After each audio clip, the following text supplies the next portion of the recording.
A esta hora de la mañana en Guayaquil, Ecuador, donde están nuestros estudios de Caché, Noticias y Opinión, recibimos a través de el sistema Zoom al señor embajador de Rusia. Señor embajador, buenos días. Gracias por atender esta entrevista con nosotros aquí en el panel desde Guayaquil, Ecuador, para el resto del mundo. Consultarle cuándo realmente comenzó el proceso, porque esto es un proceso, ¿no?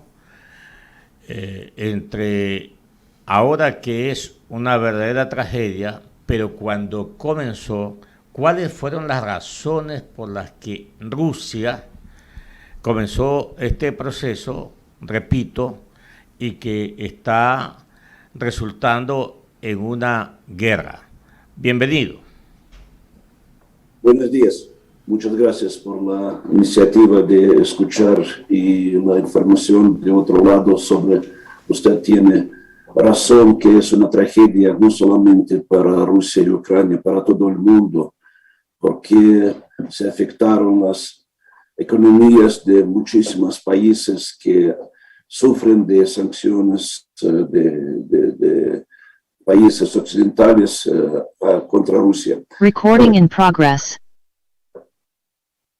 Pero esa situación inició hace 30 años, después de desaparición de la Unión Soviética, cuando Estados Unidos intentaron que ellos ganaron la Guerra Fría y puede ser líderes de un mundo unipolar. Pero se desarrollaron muchos estados del mundo como India, como China, como Brasil, Sudáfrica, que también tienen derecho, según su potencia económica, potencia humana, potencia política, tener derecho de voto en el mundo, en la solución de los temas más importantes del mundo. Y en aquel momento Rusia avanzó unas ideas de establecer un nuevo sistema mundial internacional política para no crear, no construir su seguridad con influencia a la seguridad de otra parte. Pero todo ese tiempo se trataron de encontrar una balanza, una igualdad en ese sistema de seguridad para todos los países. Último que se realizó, fue unos pasos con un acuerdo entre la OTAN y Rusia que la OTAN no se va a acercarse de las fronteras de Rusia, pero eso fue en 1997. Pero en últimos años, 14 de países de Europa fueron recibidos en ese organismo que en sus documentos estratégicos afirma que Rusia es un enemigo. Y lo más importante para nosotros fue que Ucrania, que es un vecino, que es un país más grande del territorio de ex Unión Soviética, no ser parte de ese organismo, de esa estructura política, militar, para que no crear unas nuevas posibilidades de establecer bases militares, traer sus tropas en el territorio de Ucrania. Y el golpe de Estado de 2014, sangriente en realidad en Kiev, abrió esa puerta para Ucrania, porque a la gobernación de ese país llegaron representantes de fuerzas nazistas, neofascistas, heredores de las personas que colaboraron con Alemania nazista en el tiempo de la Segunda Guerra Mundial, en tropas de SS Galicia, con Esteban Bandera, con otros políticos que fueron condenados y por el Tribunal de Nuremberg después de la Segunda Guerra Mundial como la parte de fuerzas fascistas, nazistas.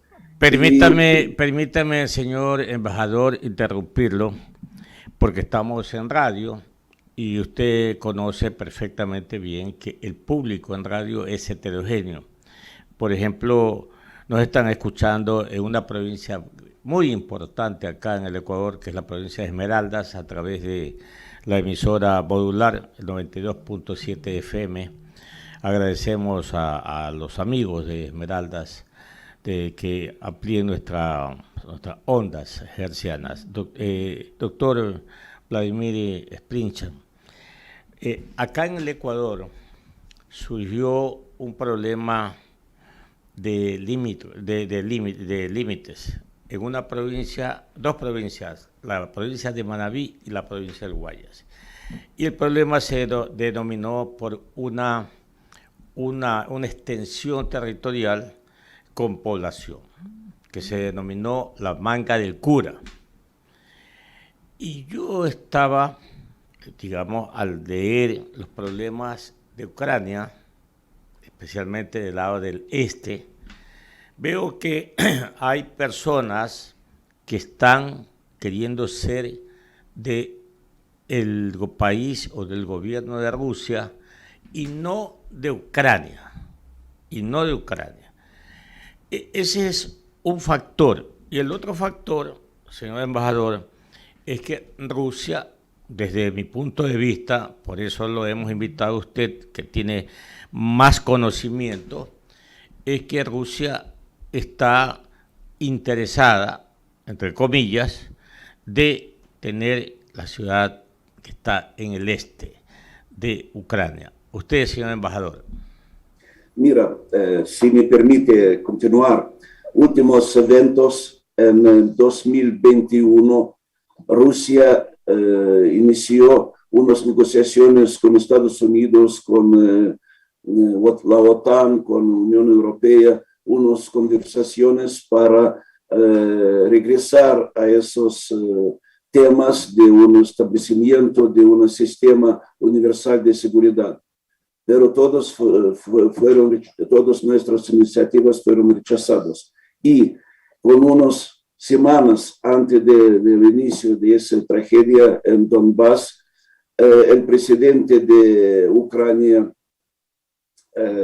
Vladimir Zelensky, declaró que tiene intención su país de crear una bomba nuclear y liberar esos territorios de este de Ucrania, que son territorios con la mayoría de población rusa, y no además appartienen al grupo étnico ruso, pero son una tercera parte de ellos son ciudadanos rusos, de 4 millones de habitantes, más o menos cerca de 1 millón son ciudadanos rusos.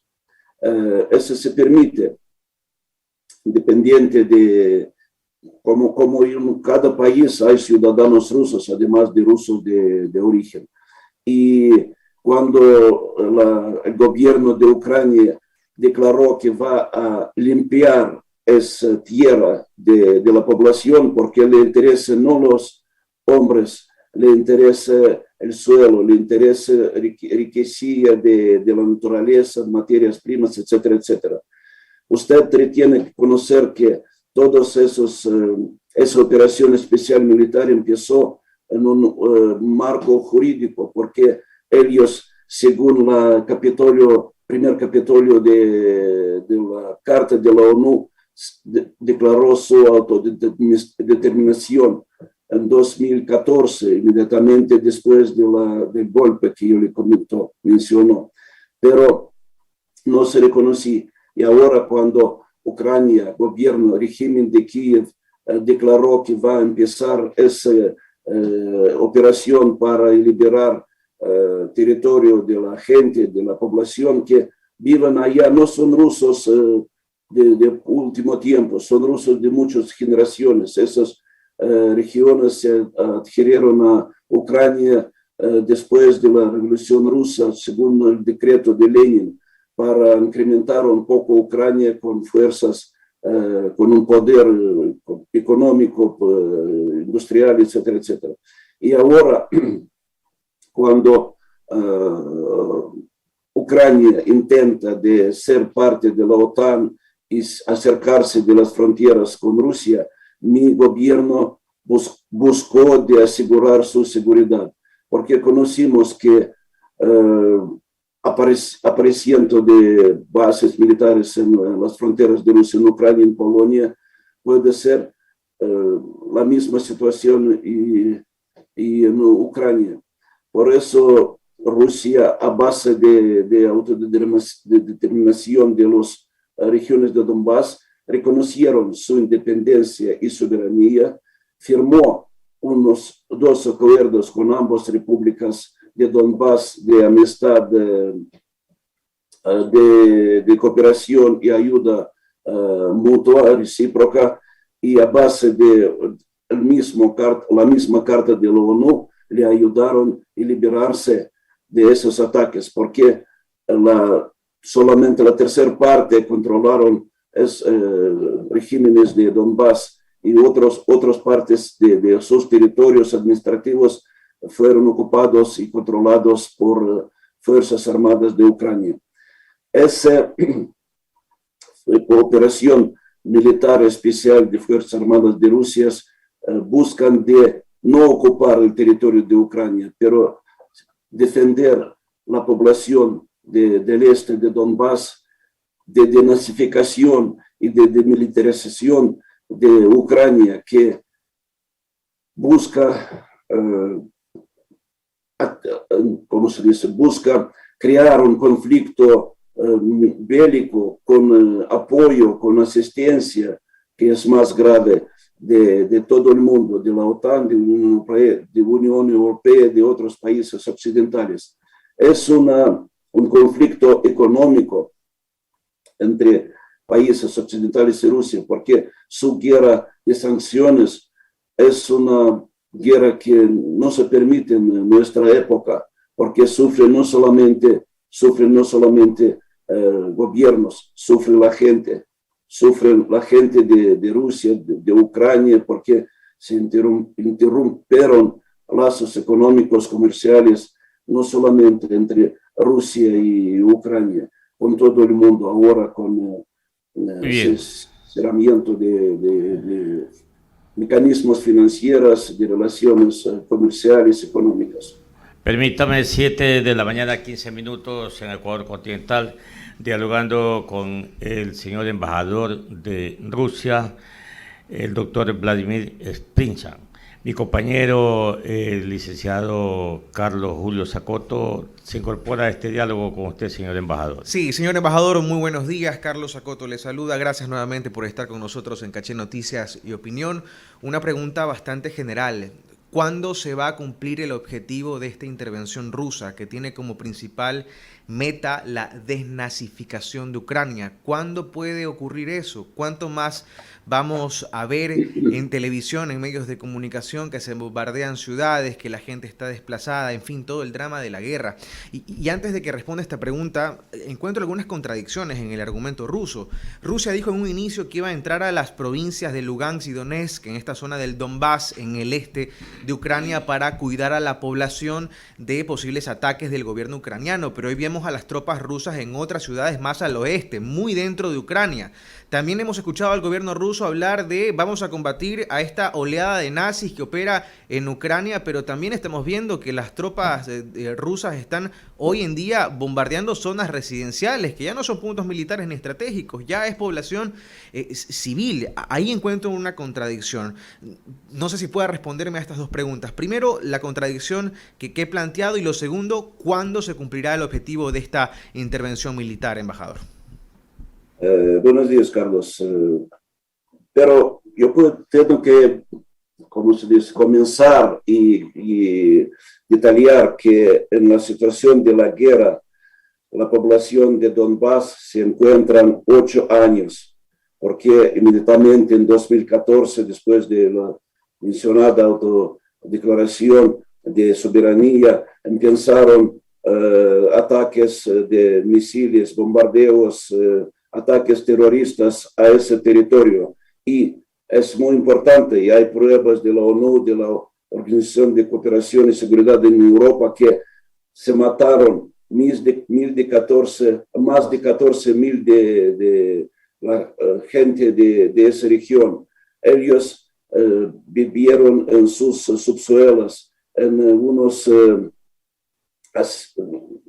asielos, en unos búnkeres para defenderse de esos bombardeos. Se destruyeron la economía de esa región, se destruyeron la infraestructura, y esa se va a continuar si se va a mantener la posibilidad de Ucrania, del gobierno de Kiev, de continuar esos ataques, esos bombardeos y esas acciones militares, porque recibieron ayuda bélica de parte de países occidentales, que está prohibida por varios acuerdos, por varios documentos suscritos internacionales de todo el mundo, en el marco de la ONU, en el marco de militarización después de términos de unas guerras, conflictos, etcétera, etcétera. Y claro que primera iniciativa fue de liberar, pero no se va a terminar esos ataques si el régimen de Ucrania va a continuar ataques, va a tener posibilidad de seguir todas esas acciones con el apoyo de sus aliados occidentales. Y otra pregunta, mi presidente declaró y comentó a muchos líderes mundiales con quien contacto últimos días que se va a terminar con el cumplir el objetivo de desmilitarización y denazificación, pero es bastante difícil porque esos tropas nazistas, no todas Fuerzas Armadas de Ucrania, pero hay unos batallones estricto componente de nazistas, de nacionalistas, que se mascaran, ponen su técnica militar, su técnica bélica entre los casos de viviendas, en patios de escuelas, de universidades, de jardines de niños, y por eso rusos no pueden luchar, rusos no bombardean, no destruyen ciudades, no destruyen casas, no destruyen objetivos civiles, solamente es infraestructura militar. Pero cuando se defienden con un escudo vivo de los ciudadanos civiles, de los estudiantes extranjeros, como se fue con estudiantes de India, por ejemplo, de Pakistán, que no les permitieron salir de Ucrania y intentaron de utilizarlos como una defensa viva, un escudo de hombres. Creo una situación que la operación especial militar se va a prolongar un poco más tiempo. Embajador, permítame interrumpirlo brevemente y le voy a pedir encarecidamente que su respuesta sea un poco más breve porque tenemos 10 minutos para terminar la entrevista y queremos abordar otros tópicos. Usted ha dicho la guerra no va a terminar pronto porque el objetivo todavía no se ha cumplido. Pero hay otros temas, por ejemplo, estamos viendo permanentemente que hay mesas de conversación con autoridades del gobierno ucraniano. Pero mientras estas mesas de diálogo que tienen como fin plantear un eventual cese al fuego se producen, afuera la batalla continúa y se sigue bombardeando y sigue muriendo gente. También mientras se ha acordado respetar canales de evacuación, canales humanitarios, vemos que a las pocas horas este acuerdo se rompe porque nuevamente hay ataques. ¿Cuáles son los límites de esta conversación? ¿Qué están dispuestos ustedes a ceder? que no están dispuestos a ceder. ¿Ven ustedes como una afrenta el pedido del gobierno de Volodymyr Zelensky a la Unión Europea de pertenecer a la Unión Europea? ¿Hasta dónde pueden escalar esto, embajador? Le voy a pedir que sea breve con su respuesta, por favor.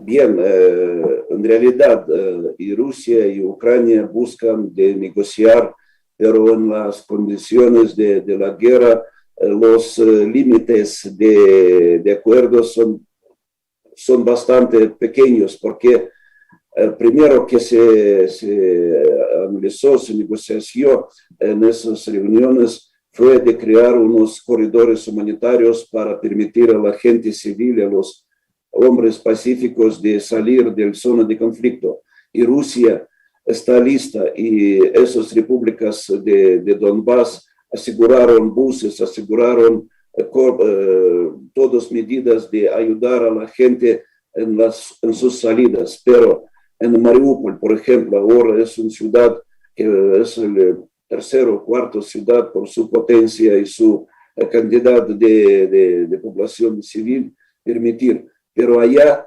están ubicadas fuerzas más, ¿cómo se dice?,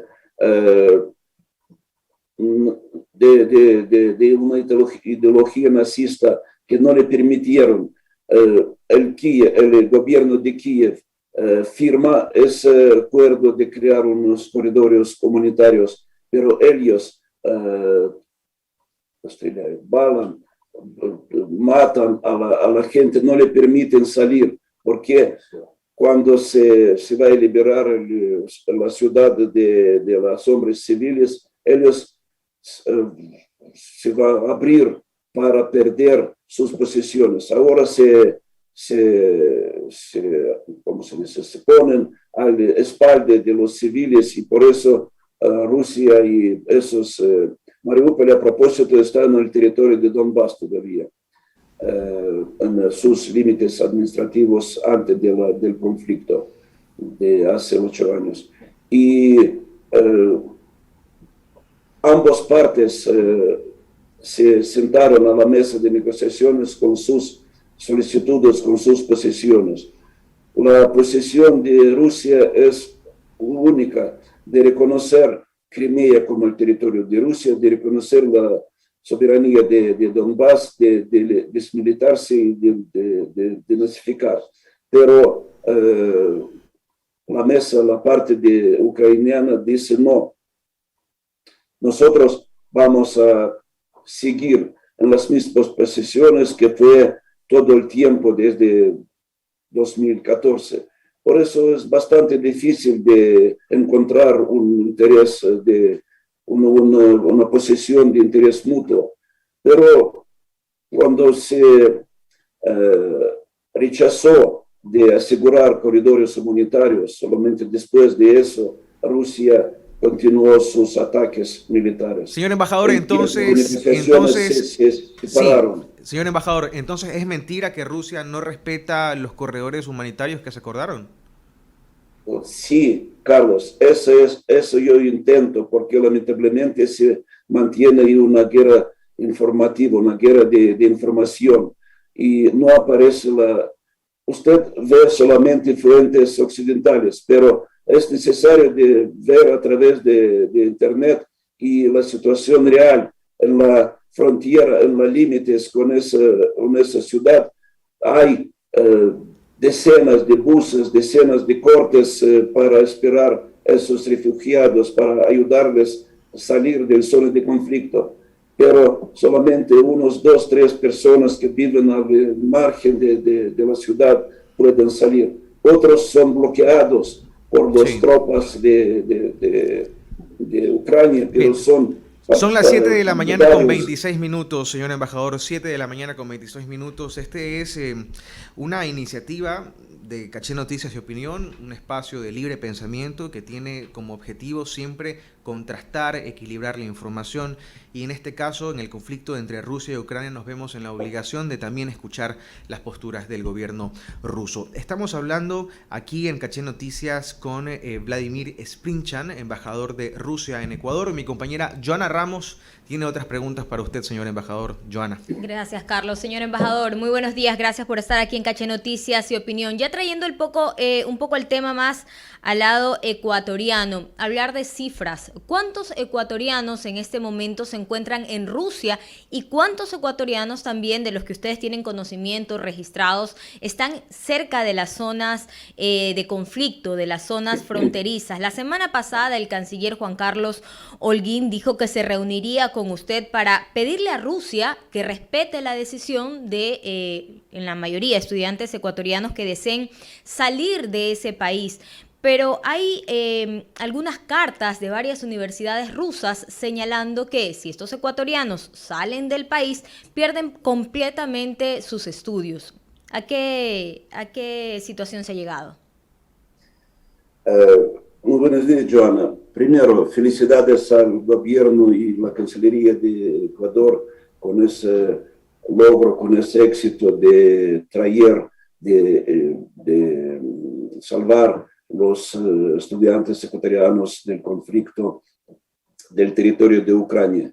Pero yo no conozco cuántos son registrados, cuántos quieren salir de Rusia, pero porque yo conozco cuántos estudiantes, más o menos 1.500 estudiantes ecuatorianos se encuentran en las universidades de Rusia. Yo no veo ninguna carta de parte de las universidades a nombre de estudiantes ecuatorianos que van a perder su estudio. Eso yo conocí de la prensa ecuatoriana, pero puede ser que aparecieron unos anuncios que no hay ningún riesgo, no hay ninguna amenaza en el territorio de Rusia. En el territorio de Rusia no se celebran ninguna acciones militares, ningún conflicto. Por eso no vemos ningún riesgo para la estancia de los ecuatorianos y estudiantes y otras categorías de ciudadanos de su país de seguir su estancia en mi país. Pero estamos trabajando con la Cancillería de Ecuador para crear unas posibilidades en caso de unos salidas voluntarias de unos ecuatorianos. Y no ve ningún problema en que es necesario de evacuar ecuatorianos del territorio de Rusia. Hay unos problemas de financiamiento porque no trabajan sistemas de enviar y recibir dinero, pero eso no es culpa de Rusia. Eso es el resultado de sanciones occidentales. Justamente, señor embajador, esas son una de las sanciones, lo que ha traído algunos problemas para los habitantes ecuatorianos allá en Rusia. Pero, por ejemplo, los que están en zona de frontera, según un dato de Cancillería, serían al menos 700 ecuatorianos. Nos habían dicho también que en esta parte del conflicto los aeropuertos han suspendido todas sus actividades. Entonces, ¿cómo salir de esta parte donde está obviamente el conflicto, que los ecuatorianos puedan subir si no hay una conversación? ¿Ya hubo esta reunión con el canciller Holguín entre usted? Estamos trabajando con la Cancillería ecuatoriana en analizar varios temas de últimos días, pero como yo conozco las tropas de Ucrania, Fuerzas Armadas de Ucrania no les permitieron a los ecuatorianos salir de Ucrania, del territorio de Ucrania hacia Rusia, solamente como la mayoría de la población ucraniana, las fronteras con otros países europeos, con Polonia, con Hungría, con Rumania, y eso no depende, no crea unas posibilidades a Rusia de cooperar en esa situación. Pero con los ecuatorianos que salen de Ucrania hacia el territorio de Rusia, estamos trabajando con la Cancillería ecuatoriana. En tema comercial, señor embajador, ya que hablamos de algunas de las sanciones que se han puesto por otros países, ¿esto cómo afectaría la relación de Ecuador con Rusia en tema comercial? Lamentablemente van a afectar esas sanciones a nuestra cooperación bilateral comercial, que es muy importante y para Ecuador y para Rusia, porque somos unos socios estratégicos comerciales, como comentó mi presidente hace 3 meses en Moscú, cuando recibió cartas credenciales del embajador de Ecuador en mi país. Pero las sanciones occidentales rompieron posibilidades de transporte, posibilidades de pagar suministro de sus productos. A los rusos les gustan sus productos como bananos, camarones, flores, y mi mercado es abierto todavía, pero está afectado por esas sanciones y lamentablemente yo no estoy seguro cómo se va a continuar, porque los productores están interesados de trabajar y de recibir sus pagos por su trabajo, por sus productos. Ahora yo conozco muy preciso que hay problemas de contenedores, de recibir el pago, y los expertos de ambas partes buscan una solución de esa situación. Va a pasar todos los conflictos, todos los problemas, pero los países tienen que continuar su cooperación, su colaboración, porque este es en el interés de los pueblos, de la gente, de países. Intercambio comercial, económico, de inversiones, de todo eso. Por el bien de la humanidad entera, esperamos que así Sí, se solucione claro. pronto. Vladimir Sprincham, embajador de Rusia. Que lo vamos a despedir con Claro. una pregunta. Ok. Continúe, economista. Sí, señor embajador, la percepción mundial dice que el objetivo de Rusia es dividir Ucrania en 2 países. Un país, Ucrania, y el otro país que tenga el mismo pensamiento, la misma ideología o la forma de pensar del país ruso. ¿Es percepción, señor embajador? Yo no sé si me vaya a contestar esta pregunta o tiene otros objetivos este conflicto entre Rusia y Ucrania.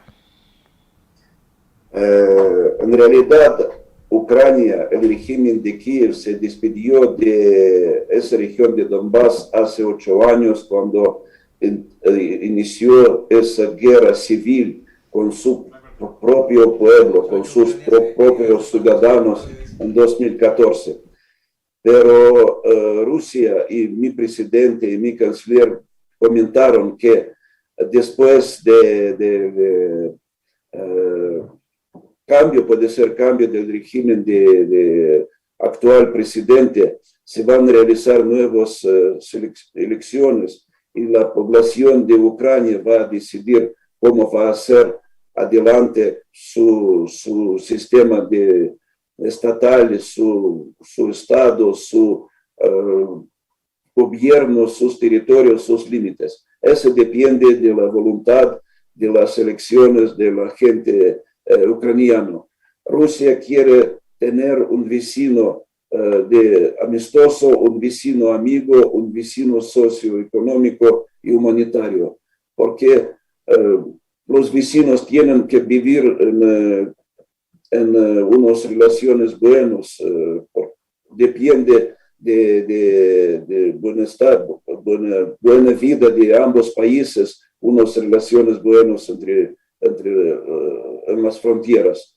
Y depende de cómo se va a desarrollar esa situación de hoy día.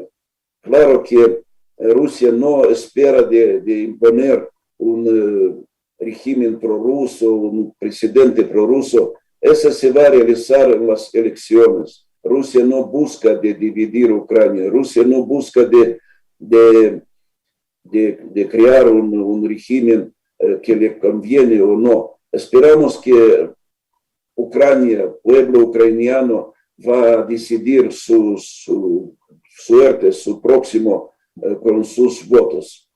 Muy bien, señor embajador, le agradecemos a nombre de todos los oyentes de Caché Noticias y de Modular 92.7 FM en Esmeraldas. Que le vaya bien y créanme lo que hemos evacuado algunas inquietudes para beneficio de nuestros oyentes. Un abrazo para usted. Muchas gracias.